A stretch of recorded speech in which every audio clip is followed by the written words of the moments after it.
Welcome back to the channel, everybody. So Davis Schwartz comes out and says something very interesting, in my humble opinion. Then we also have a second article here, which is also a bombshell article, where another big timer is coming out, exposing the flaws in the legacy financial system, the same flaws that would be the reason why you need a liquidity token, a reason why you would need a bridge currency aspect. We'll get to that in a moment. So Davis Schwartz is proposing like a dual layer, a double layer system, two layers to the XRPL. And this is what he has to say. He says, let me read this little tidbit to you. With programmability initiatives and smart contract discussions underway, it seemed like a good time for us to also discuss what other DeFi capabilities natively could look like, unquote, Schwartz said. Actually, they misspell his name. It says Schwartz, but that's okay. I make mistakes also, but that's just funny. Schwartz. It's supposed to be Schwartz. Let's continue on here.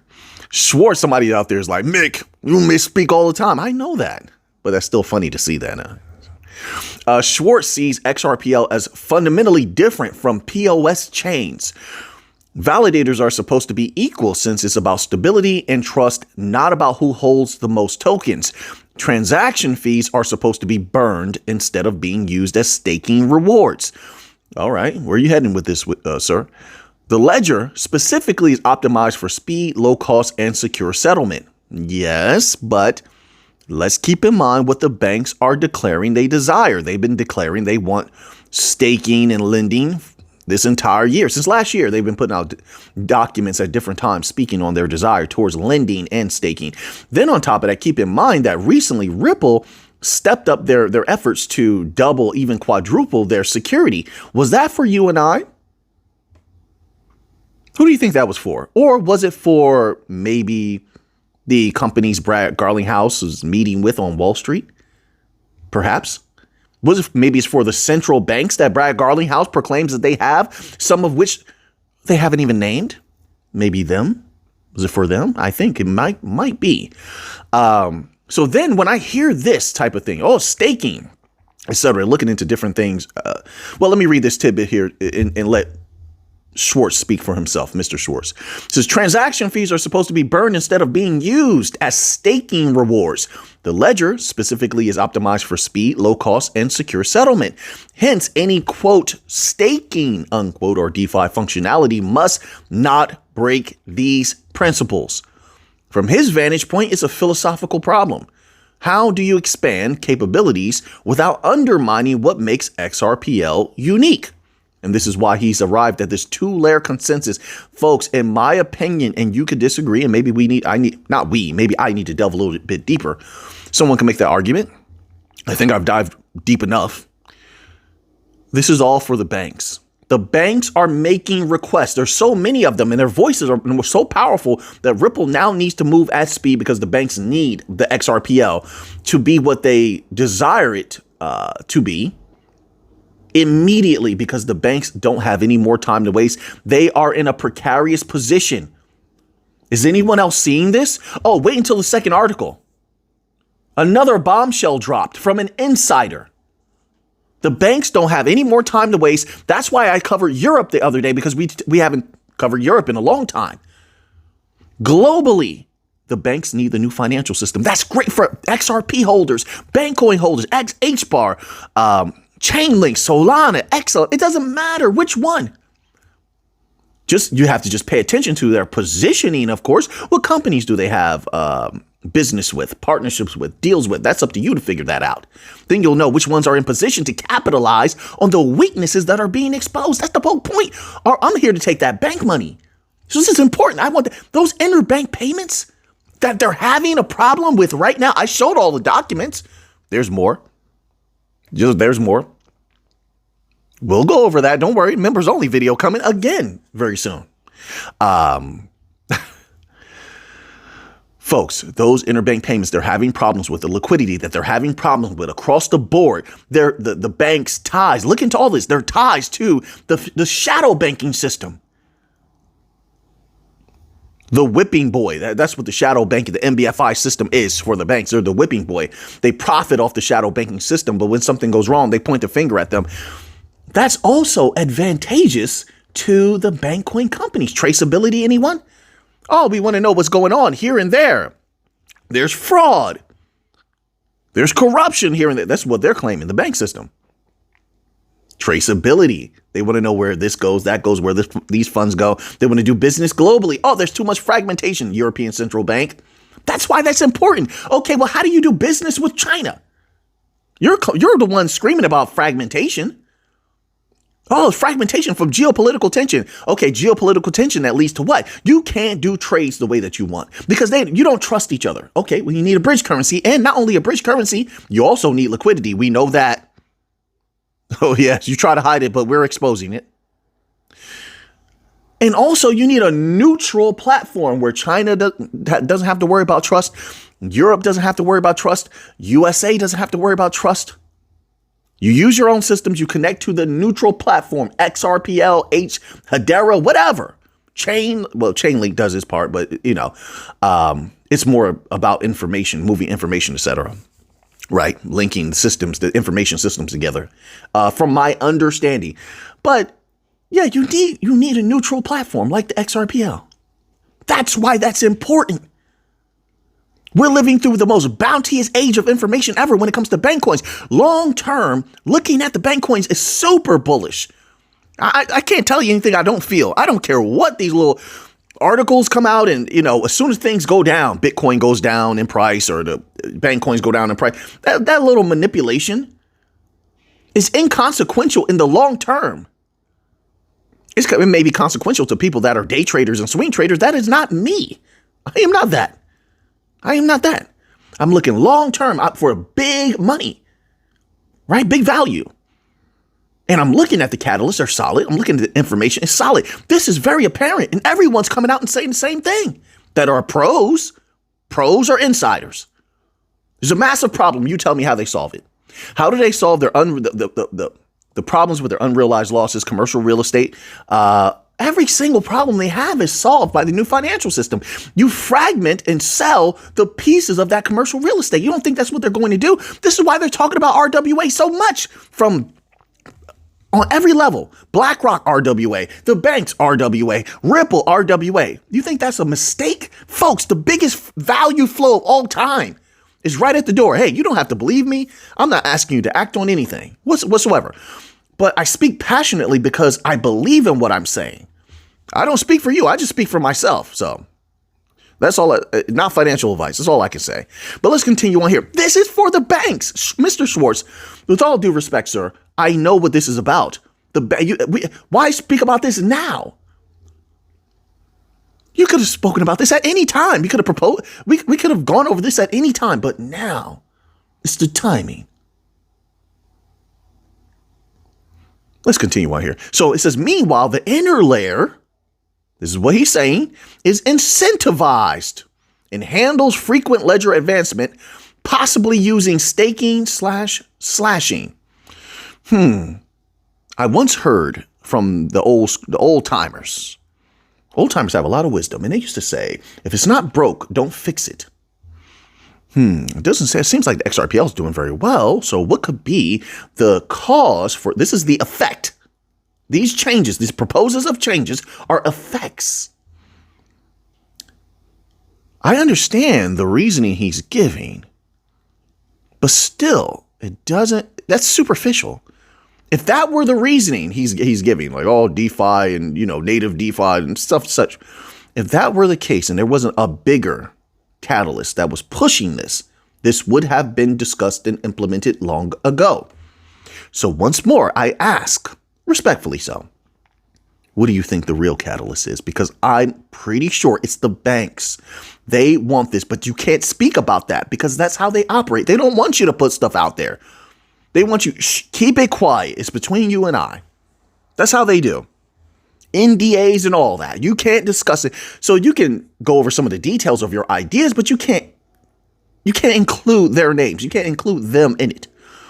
And not only that they operate in that way, they don't want people too bullish. They have the people in a chokehold right now. And their media is doing their job. You don't see all this stuff? Oh man, crypto is down. Like as if there wasn't going to be selling with these astronomically high prices. There was going to be selling, and also that selling could be used as a smokescreen and manipulation to get people out. As we see, companies are buying. People are selling, companies are buying. We've seen massive buys recently. One central bank bought some Bitcoin. We had another, then a country bought some Bitcoin, and then another company bought some more crypto. Large amounts. It's just negated because there's so much selling going on. The selling outweighs the buying. But this is positioning. This is a long-term chess game. Magnus Carlsen, Hikaru, Kaparov, Bobby Fischer type stuff. This is top-notch chess, in my humble opinion. I mean, if you disagree, I'm fine with that. I'm not here to argue with you. I'm not going to. I don't have time to waste. Tomorrow I could be dead. I don't waste time today.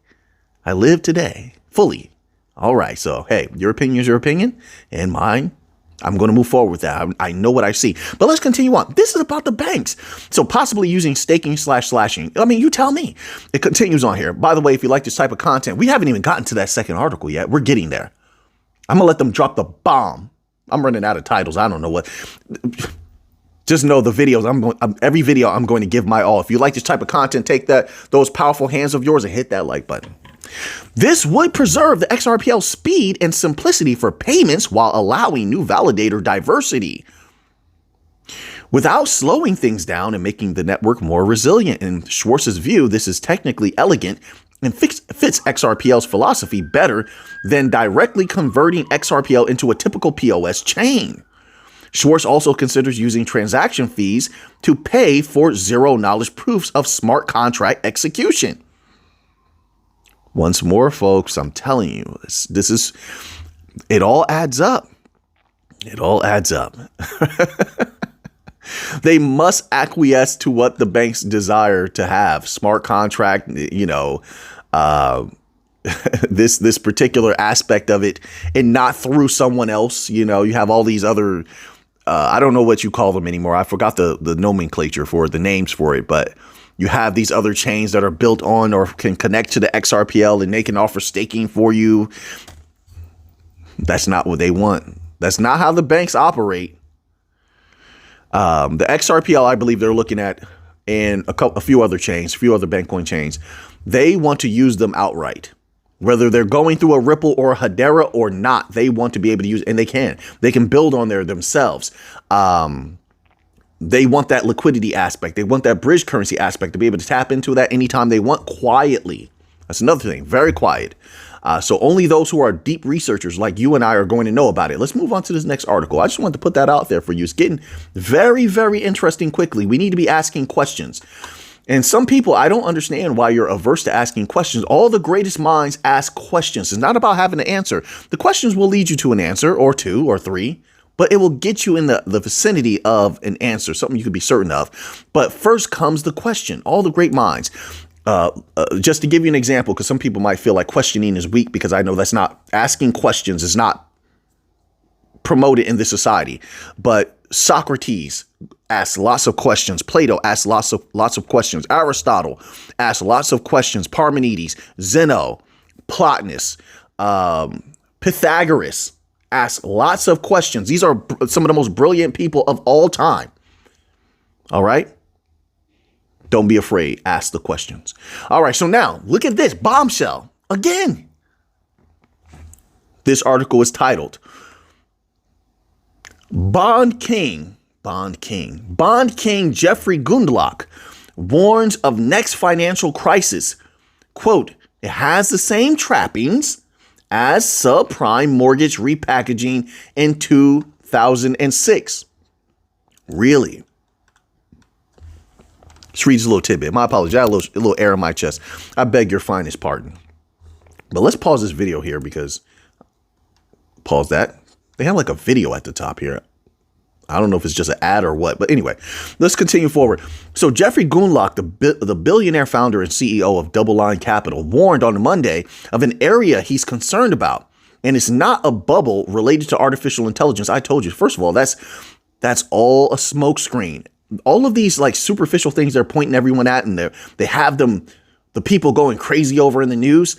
They're all diversions from what's going on in the financial system, and there's major problems. They don't want bank runs to occur. If the people knew the truth, there would be bank runs. And I couldn't blame the people. I wouldn't want to keep my money massive value in the banks and such. And most people do. They don't have it invested somewhere or protected and, in a protective asset. They don't have it in there. This in the bank is in the savings accounts and bank accounts. And that mind state has continued to proliferate, that traditionalist mind state, which is very dangerous. So they don't want people thinking about that. And then the problem to come to fruition with immediacy. They don't want that. So they're using a lot of diversion, a lot of deception, in my humble opinion. I say that with all due respect and in truth. All right. So now continue on. It says, quote, the next big crisis is in the financial markets is going to be private credit, unquote. The so-called bond king said on Bloomberg's Odd Lots podcast. Well, we already covered that here on this channel extensively about a week ago. We did a few videos and some of them in the members only section where we went deep and showed connections almost nobody else knows about. Let me ask you a question. And you know what's interesting before I ask the question is that now we see that Europe has the same problems. I told you it's global. Let me ask you a question, and I'll just take Europe so that way I don't give anything away that was in the members only section. Watch those last like 5 videos in the members only section. Let that blow your mind, and then read those documents I've been posting. You see the one I posted yesterday? Why are they so worried about contagion? They tell on themselves with what they say, even though they're trying to be opaque so that regular people don't become abreast of what's going on. How could there be such contagion if they're not connected? I mean, the NBFIs, the shadow banks, and the banks. If they're not connected, then what would you be worried about? I know I'm not talking about this individual with what I'm saying right here. The banks themselves have been speaking about this. But how could there be contagion if there's no connection? Which would lead one to believe there is a connection. And if you do research, you're going to find something very, very interesting. I assure you. All right, now let's keep going. So what they're saying is from all of this, there's a contagion. And if these go down, shadow banks go down, banks could go down. Really? Why is that? That's what they're saying. That's what they're alluding to. But let's go here. Quote, the next big crisis is in the financial markets. Crisis in the financial markets is going to be private credit. Quote, has the same trappings as the subprime mortgage repackaging had back in 2006, arguing the issues underpinning private credit are severe. Severe. Okay. Gundlach explained that in recent years, the, quote, garbage lending, unquote, that plagued public markets before the Great Recession has shifted into private markets. Sir, you did it. We just were speaking about this. I just was showing documents about this, actually, and speaking about this. We might as well, the cat's out of the bag now. The banks are using NBFIs as a go-around to still dabble in what they were dangerously dabbling in before, but doing it through NBFI. So if anything happens to NBFIs, the shadow banking system gets the blame. Most people don't know that. Most people that heard about it haven't seen the information, but they can see it. For sure they can see it. You can look it up just like I did. Anybody can look it up, but it'll, with great difficulty. It says here, but it can be done. It should be done. So you know for yourself. You're not just hearing it. You saw it. You experienced it. It's nothing better than that. The core problem, according to Gundlach, lies in the fundamental lack of transparency. Traceability is going to remedy that. I'm telling you. Traceability. And that's an aspect that, not traceability, but I once said, I said it a few times, but there was a time period where I was saying this a lot. The bank coin companies will run wild and probably already are with non-banking financial institutions. And they have the same problems, if not more, than the banks themselves. Because what happened is they allowed the banks. Well, there was a lot of usury going on. The NBFIs felt they were going to take advantage of the banks because the banks had been hindered and knew that the banks needed someone to act as a gateway to all the things the banks wanted to be involved in.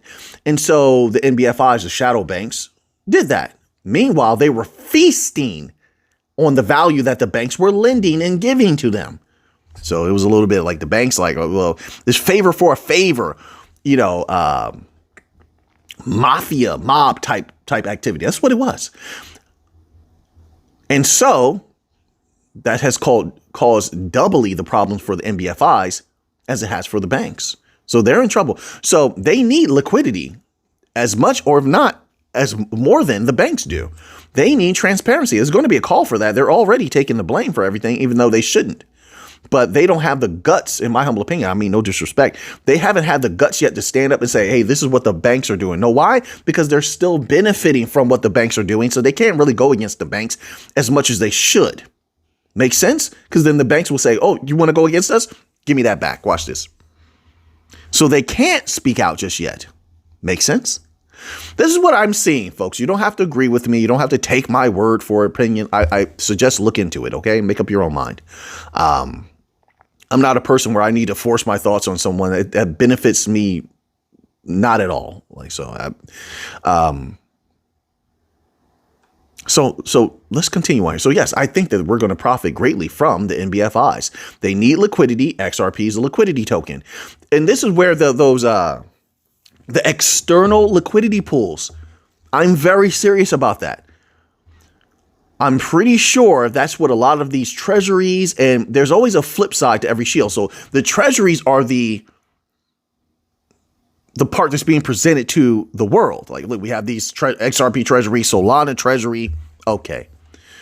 But there's always a private aspect to that where they start accumulating, if they haven't already. I'm pretty sure they have, because we saw a lot of interesting buys happen while the market's going down. There was a lot of interesting buying going on. 716 different transactions at a certain point, over $1 million each. What was happening with that? That was XRP.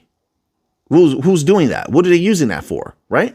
Is it simply someone, a banking entity sending money across? Did they hold it? Did they buy that and hold it? What happened with that?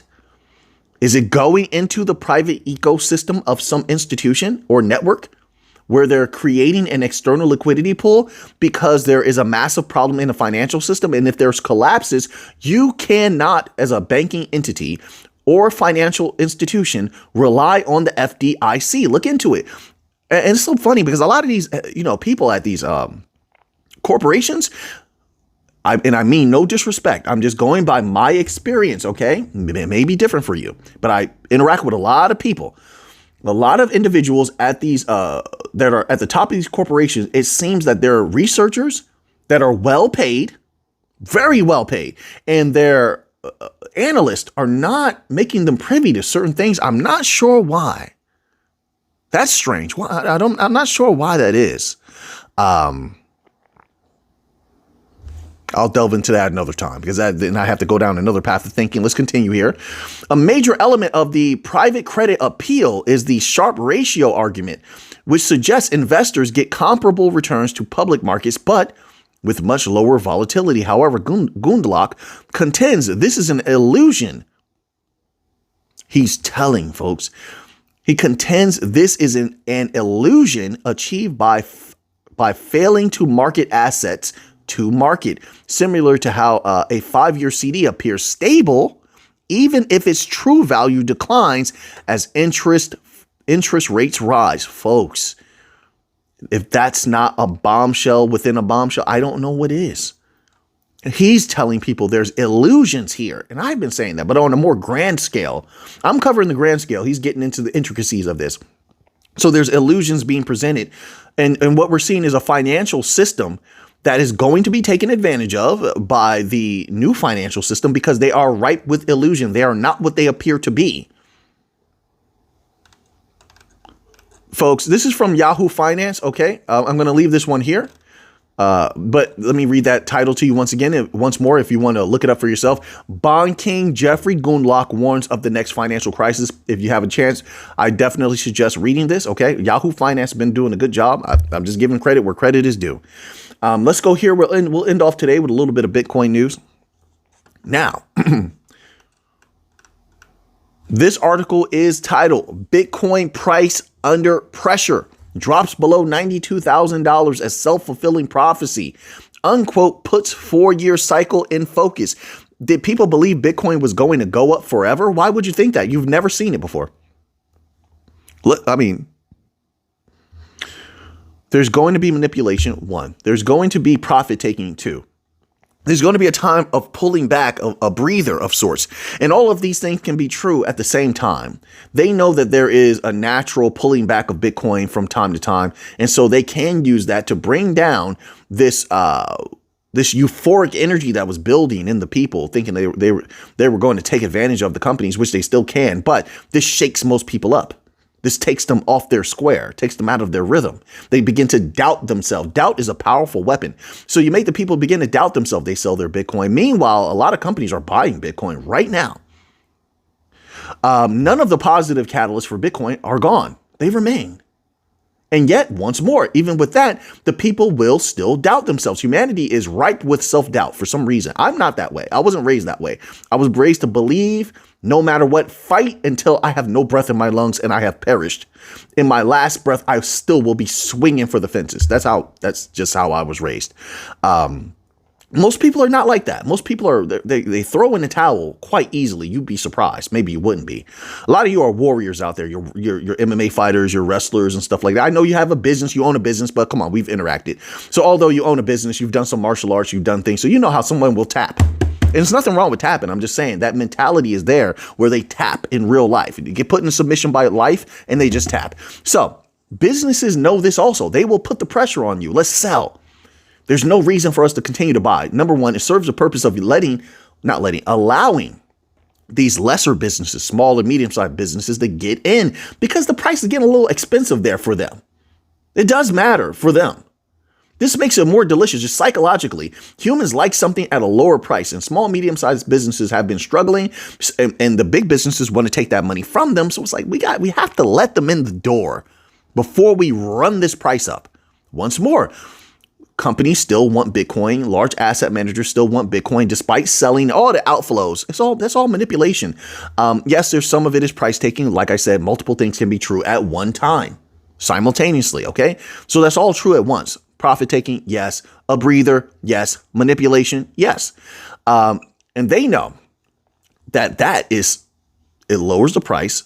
It puts pressure on those they want out.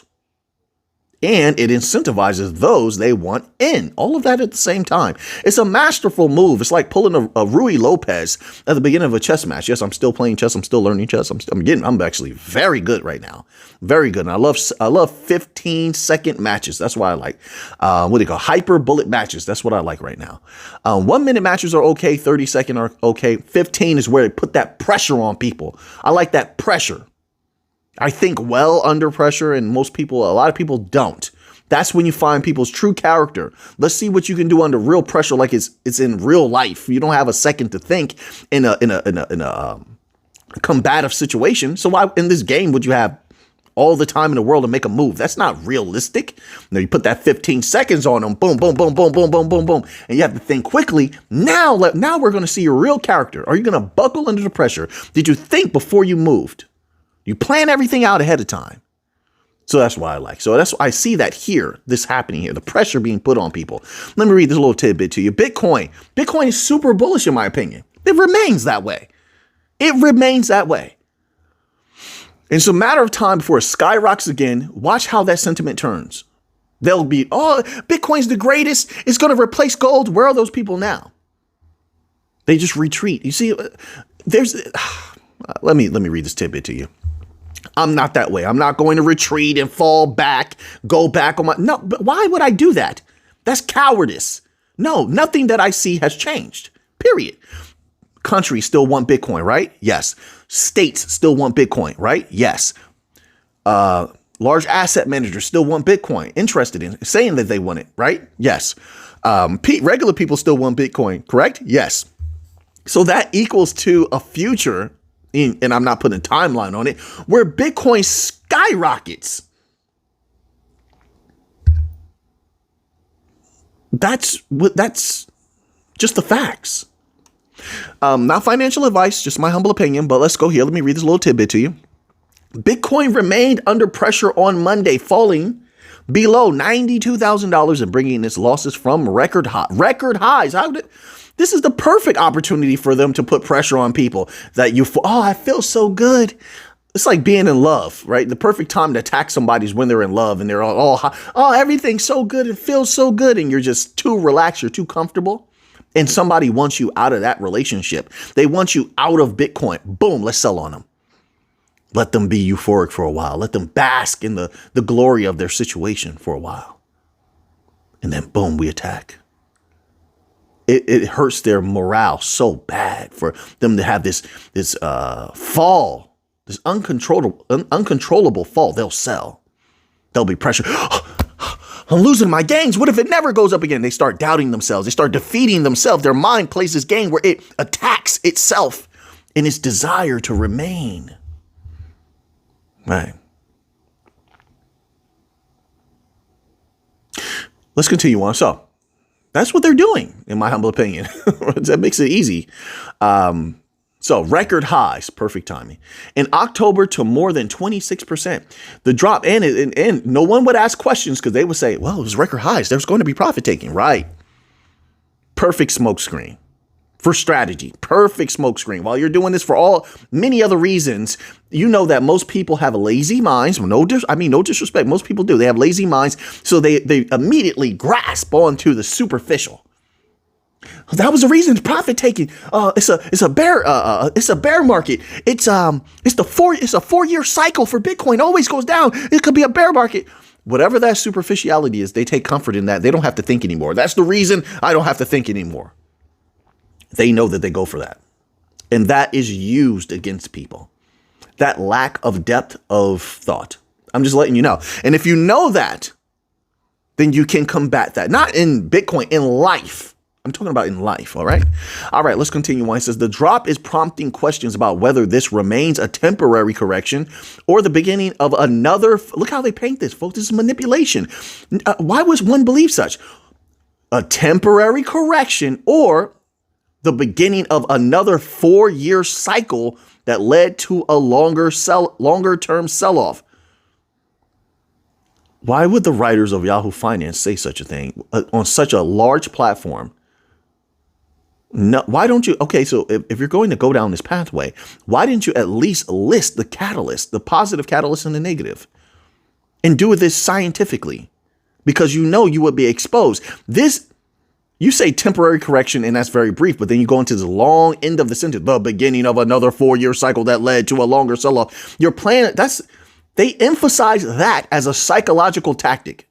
You realize that? Or else they wouldn't have phrased it like this. And they would have been scientific about it. Put up some stats, put up some numbers, put up the catalyst, put up recent comments by large asset managers about their intentions. And then let's go there after we analyze that information. And it all screams bullish, in my humble opinion. If it wasn't, then I wouldn't be bullish. I'm not here to play games or waste time whatsoever at all. All right, folks. So in my humble opinion, Bitcoin remains bullish. There's a lot of psychological tactics being used against the people, and as well as smaller and medium-sized companies that want into Bitcoin. There's a lot of manipulation going on. And I believe we'll see. I don't know the timeline. I don't proclaim to be some psychic. I'm not that.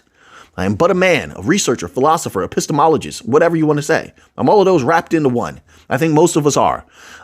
That's all. But I will say, given time and given the strength of these positive catalysts, Bitcoin will rise beyond belief, in my humble opinion. I'm going to stand on that. If it doesn't happen, I am but a man. I could be wrong. I don't think I'm wrong. I'm very good at what I do. I feel that way. I'm confident. And nobody's going to tell me otherwise. You can tell yourself that and bring yourself down, but you can't bring me down. I won't allow it. I know what I know. I'm very good at what I do. I believe. And I don't say that for others. Like, follow me. Like, I'm not asking anyone to follow me. I lead myself. I follow my own thoughts, and that's enough for me. So now that you have that information, what are you going to do with it? I know what I'm going to do with this. So until next time, everybody, Bitcoin super bullish. Let's get to the money. And so are the Bitcoin super bullish. Let's get to the money.